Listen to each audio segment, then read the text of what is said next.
Good evening, you're watching Breaking Today News right here on Switch TV. I am Lincoln Wumbugo. Our sign language interpreter is Michael Manthia. We have a lot in line for you tonight, but first let's take a look at the highlights.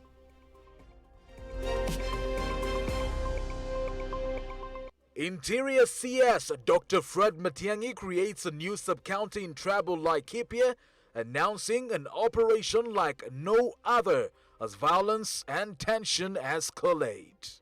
More young people are now attempting suicide, according to a Ministry of Health report, as mental health advocates call for its decriminalization.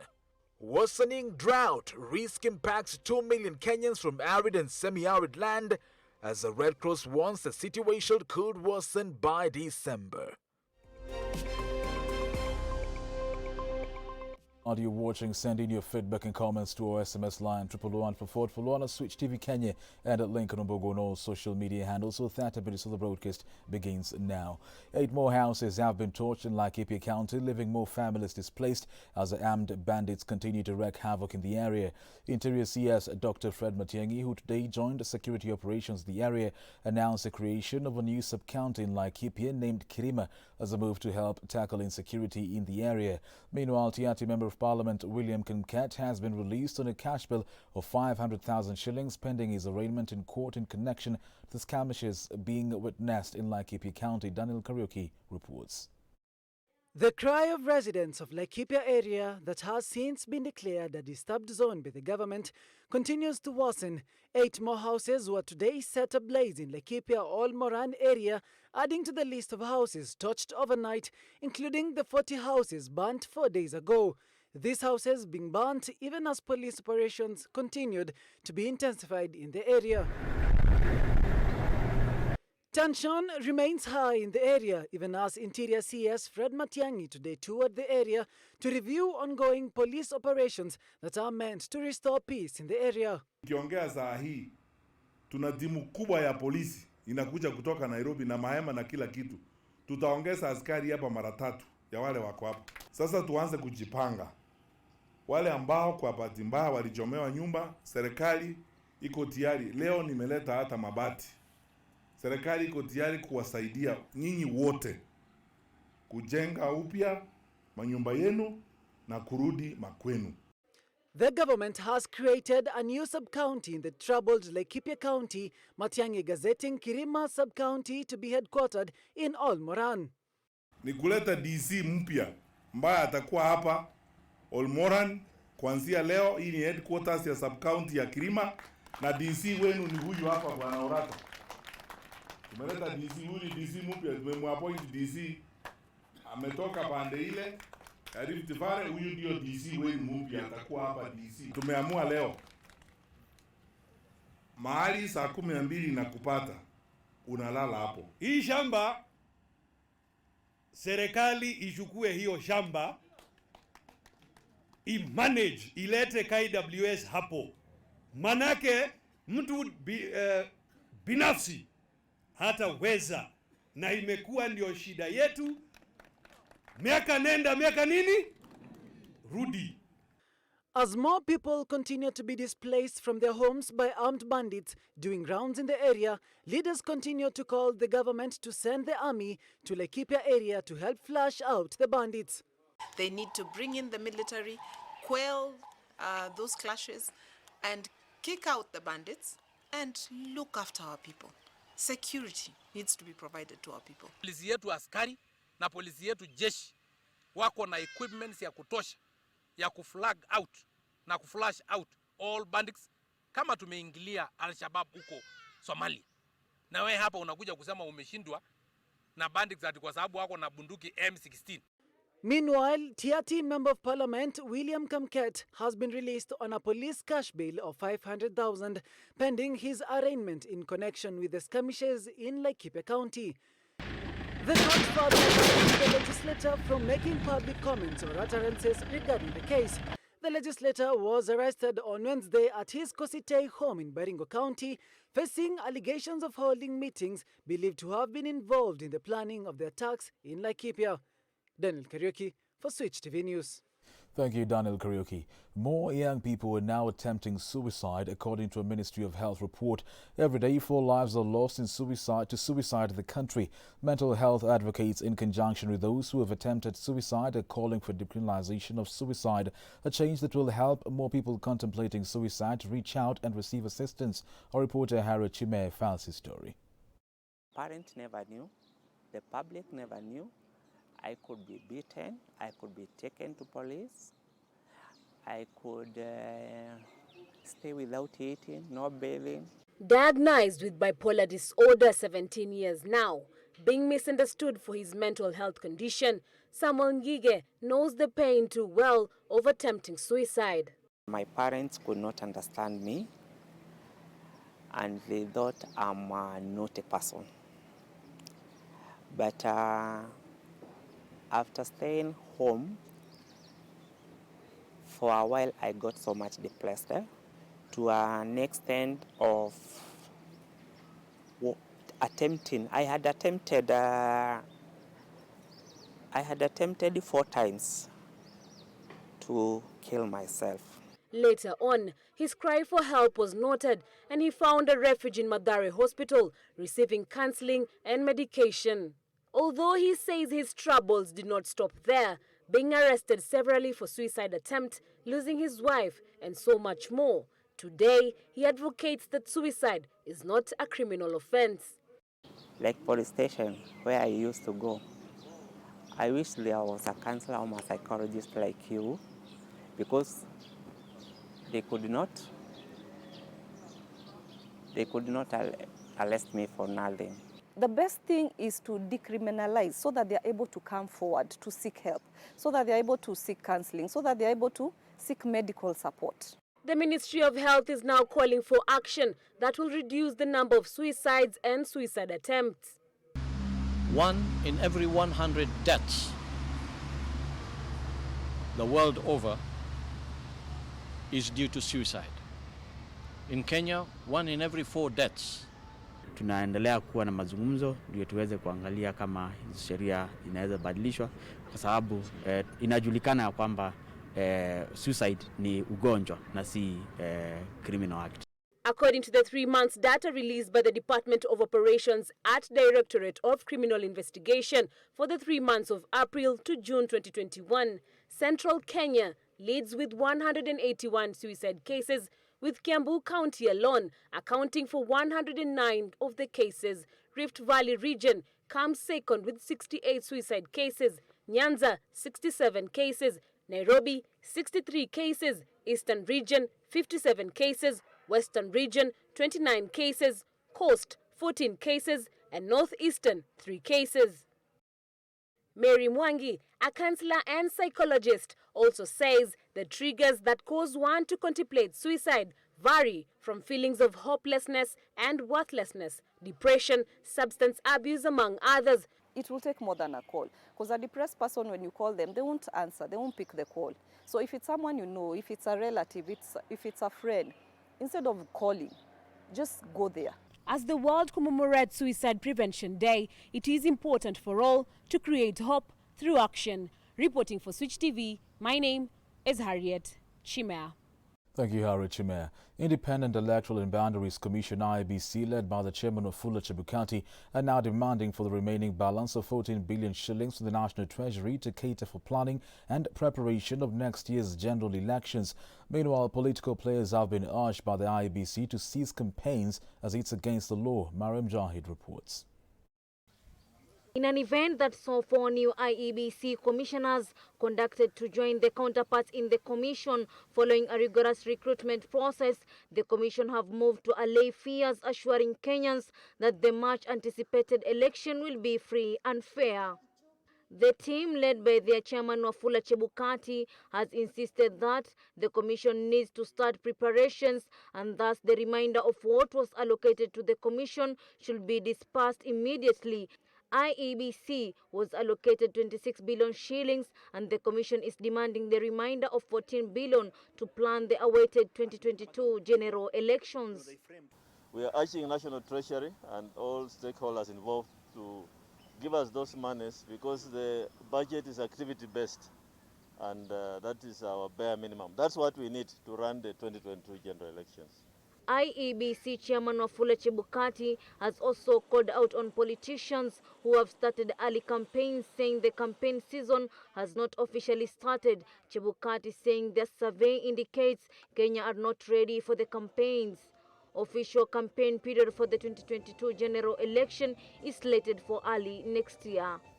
The Commission has also noted with concern the heightened political activities prior to declaration of campaigns for the general election, which is causing unnecessary tension in the country. The Commission appeals to political players and stakeholders to avoid this trend, as the official campaign period is clearly outlined in the election operations plan which we published. The first fully constituted IEBC mandate is carrying out enhanced continuous voter registration activity in the month of October 2021 for a period of 30 days. Mariam Jahid, Switch TV, Nairobi. Thank you, Mariam Jahid. ODM leader Raila Odinga has pledged to revive the economic potential of the Western Kenya bloc once he gets the presidency come next year. A majority of the industry's locals are on their deathbeds, especially Mumias Sugar Company. Our senior reporter Clifford Duby tells us why, apart from the socio-economic politics, why ODM leader criticized Deputy President William Ruto for wooing voters using handouts rather than empowering them, as Ruto hit back, claiming that they did not understand the basis of economic development. As the race for the 2022 top seat heats up, a major selling point will be economic revival, with all three major candidates in next year's general elections riding on the economic wave. It was going to be created through the sweat and toil of our people of Kenya. What Kenyans need are not handouts. What Kenyans need are not patronage. Na unajua watu wengi wanachanganyikiwa, wanasumbuliwa, hasa wanasiasa wengi. They don't understand, either intentionally, deliberately, or because they don't understand for real. Slogan yetu ni uchumi bora na pesa mfukoni. Western region has been central in Raila Odinga's quest for the top seat, once again wooing the Mlembe nation to rally behind him, as political pundits say the region will play an important role in his 2022 quest. Today he was here once again to promise the region goodies from the house on the hill. This push we are embarking on must lead to the transformation of the country, especially rural areas. It must ensure massive investment in rural infrastructure of access roads, railways, and waterways as a long-term priority in the county national development agenda. Major problem. Ukianza na hiyo, the sugar sector kwa jumla, the whole sugar sector ina shida. Kakamega and its neighboring counties having once been robust with manufacturing companies which are now on its deathbed, politicians have been trooping here with promises of reviving the giant companies that were brought down due to poor management. Shows that the great potential in this area that need to be tapped, and we need to invest more so that we can be able to develop more our youth more. You must know, behind the simplicity of the wheelbarrow is the revolutionary bottom-up economic plan. Economists aside, political leaders supporting the two leaders have today traded barbs at each other, each camp claiming their nemesis are peddling lies to rise to the highest office. Yule mtu ambaye alikuwa dhamiriwe na kutazamiwa kuongoza taifa letu ameingia barabara ya kuongoza, ndio unaona wote wanapiga kelele, wanaume 8 wanakusanyika kupika mwanaume mmoja. Perhaps as politicians sell out their votes to the core determinant of who will succeed President Uhuru Kenyatta next year, solving the economic matrix that will revive the local manufacturing sector is the most likely to be the man of the day. Clifford Ndubi, Switch TV. That story by Clifford Ndubi takes us to a short commercial break. Stay tuned, we'll be back with more.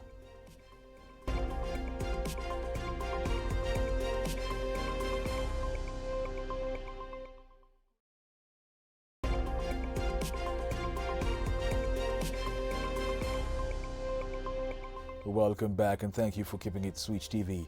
President Kersti Kaljulaid of Estonia said Kenya and Estonia will partner in championing the protection of multilateralism on the global stage. Kenya and Estonia have agreed to work in pursuit of common goals that will tackle regional and global peace, climate change and the gender agenda. Our reporter Sylvia Nganga gives us more.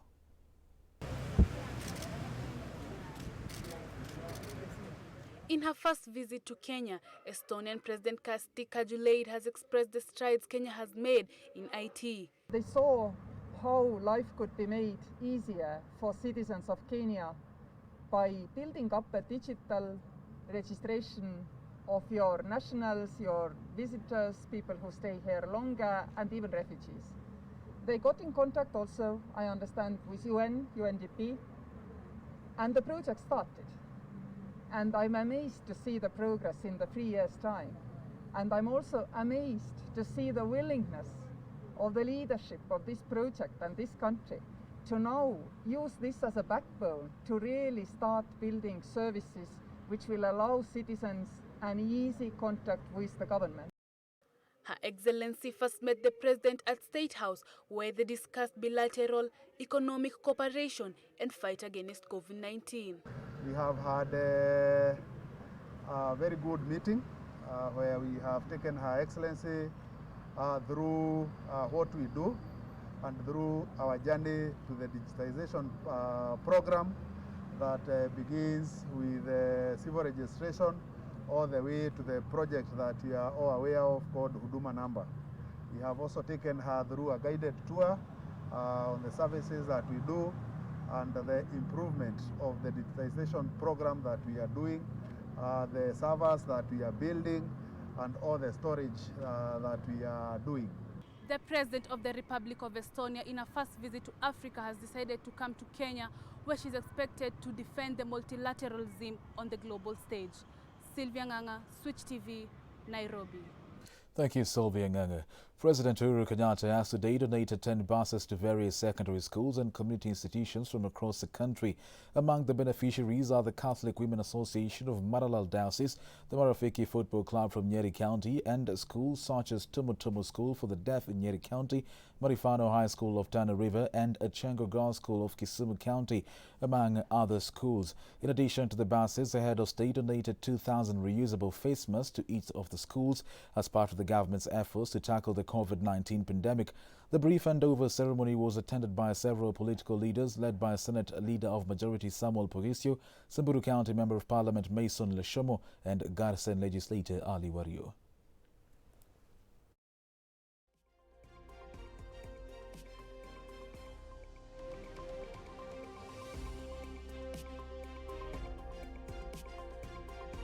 Meanwhile, a section of Kenyans now say Wiper Party leader Kalonzo Musyoka has no option but to support ODM leader Raila Odinga in next year's general polls for him to remain politically relevant.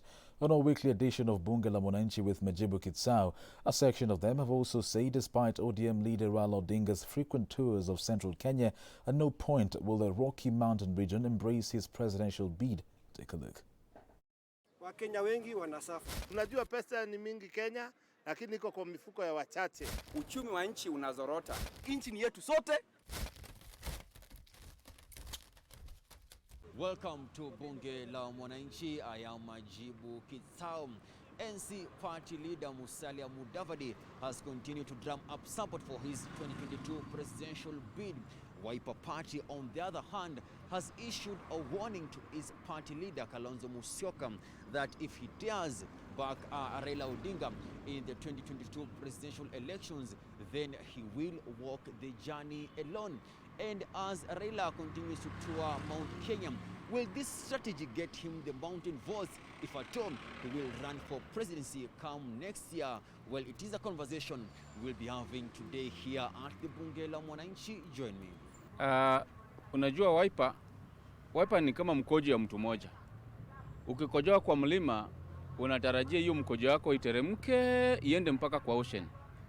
Isipokuwa inakaukia hapo katikati, haifikangi mahali. So ili maji ndogo kama hiyo iende ifike hata kwa lake, itabidi uachane nayo hapo, uende kwa mto Tana ususulie huko. Na mto Tana hapo ni ODM. ODM bila Wiper bado itafaulu? ODM Raila aliwaambia in 205 is like River Nile. With or without these feeder rivers, bado itaenda mpaka ifike Mediterranean Sea. If they want Kalonzo to remain relevant in politics, he has no other option but to back Raila. Kujaribu baba kuingia Mount Kenya ni kama kuuza nguruwe kwa Arabu. Haiwezekani. Haiwezekani. Na Uhuru hivyo anasida akifanya hivi ati anasukuma Raila kazi ya bure tu. Unasema hata Raila akimunga mkono Rais Ruto akimunga mkono Raila Odinga bado haizifanikiwa eneo la Mlima Kenya. Akaanguka zaidi. Ndio ataanguka zaidi. Mambo ile rais wetu Uhuru angefanya, anganyamaza kama Kibaki. Wakati Kibaki alitoka kwa uongozi, hakuongea maneno ya Raila ama maneno ya Uhuru. Uhuru anganyamaza, wananchi wajitagulie yule mtu wanataka. Lakini vile anaenda tu wakipiga Hasla ndio anaendelea kuwa na nguvu. Kwa sababu Hasla alianza kampeni yake zamani. Wakati Raila alikuwa opposition, tunapenda sana wakiwa opposition. Kwa sababu pesa ikibiwa anasema. Bona sasa anisemi. Sasa pesa wanasema haikuliwi. Pengine hata yeye anakula ndio yeye ananyamaza. Zile spirit ambazo zililala sasa zimeamshwa, kwamba sasa ile roho ilikuwa no chingo neko ndio handshake ambayo iliunganisha Raila na president wetu Raila Uhuru Kenyatta. Na sasa najua hiyo uhusiano wao umeunganishwa, najua lazima mlima tutapanda, kwa sababu mlima wanajua kwamba wale watu wamesimama nao, hakuna watu wamesimama nao kushinda watu wa Lake Victoria.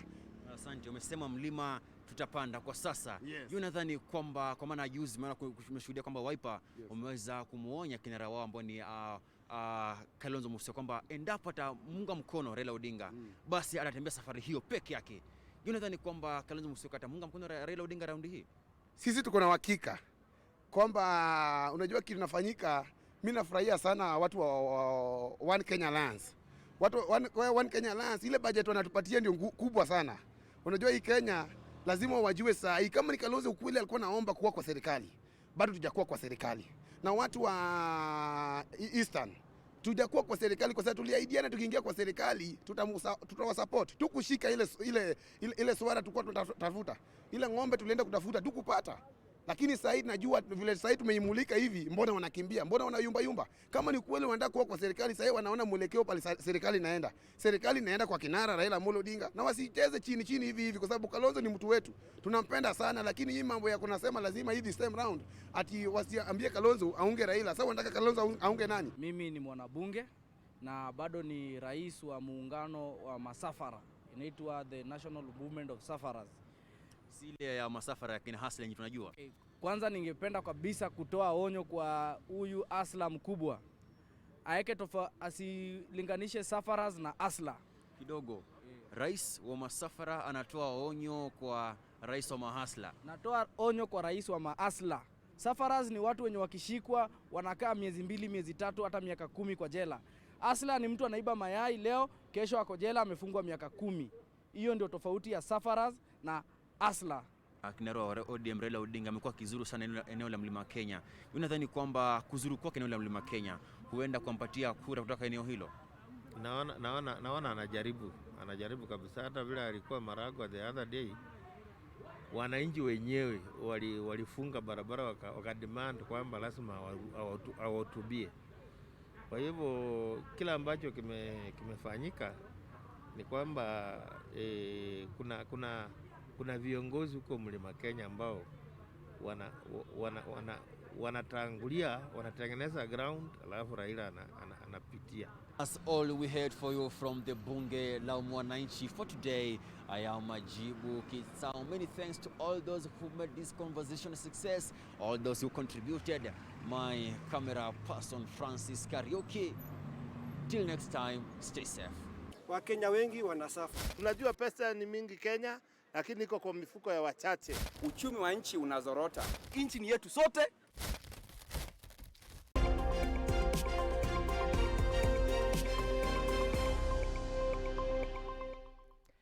Many thanks for staying with us. It's a good day for sports. My name is Cedric Oronji, and to start us off, Kenya's Faith Kipyegon hit a strong 100 meters home stretch battle against that Dutch rival Sifan Hassan in the 1500 meters finals at the Diamond League in Zurich. Kipyegon led the Kenyan pack of Emmanuel Korir, Benjamin Kigen, Nora Jeruto and Timothy Cheriot, each bagging a medal in the annual athletics one-night stand. Team Kenya pushed hard in the Diamond League medal hunt with Faith Kipyegon, showing off her brilliant fitness levels against Sifan Hassan, crossing the tape at position 1, clocking 3 minutes, 58.33 seconds. Kipyegon proved her prowess by beating Sifan 2 times in a row, both the Tokyo Olympics and now the Wonder Diamond League. In another renewed rivalry, Timothy Cheriot picked up a strong fight, stamping up his authority against Norwegian Jacob Ingebrigtsen with a winning time of 3 minutes, 31.37 seconds to reverse their 1-2 positions in Tokyo. Emmanuel Korir extended Kenya's medal tally, winning the 800 meters finals. Nora Jeruto and Benjamin Kigen raised the Kenyan flag high, both clinching first position in the 3,000 meters steeplechase. Kenya has impressed in this year's series of the Diamond League, sliding in a magnificent season, and with the top highlight being Faith Kipyegon's battle against Sifan Hassan. Sazamunga, Switch TV.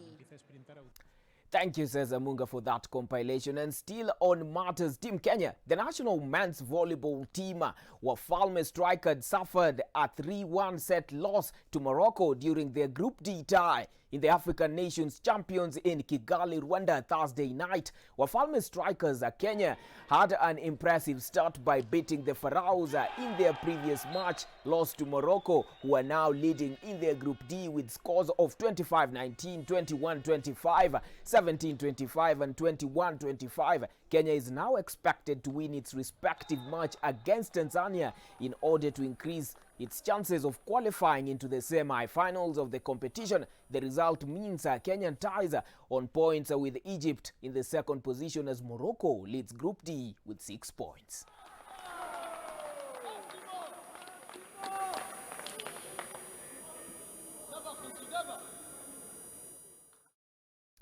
Now, following Vihiga Queens' 2-1 win against Central Bank of Ethiopia side, a section of Kenyan leaders have come in full support, including ANC party leader Musalia Mudavadi, all issuing their congratulatory messages in regards to the hard-fought win. However, after qualifying for the inaugural CAF Women's Champions League, Vihiga Queens have sent a plea to the government to help them secure a better training ground as they embark on fresh preparations.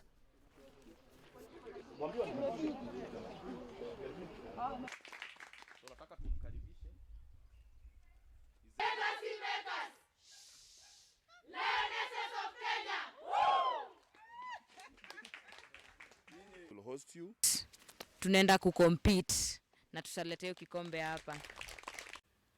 Tulicheza jana vizuri tukashinda, na yeye ndiye amekuwa wa kwanza kutualika.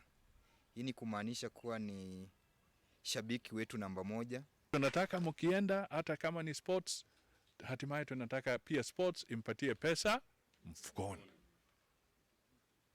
so that it is a revenue earning thing for you. Hiyo ndio message. Now, Kenyan top sports betting company Betika has offered a helping hand in a bid to grow and develop grassroots football.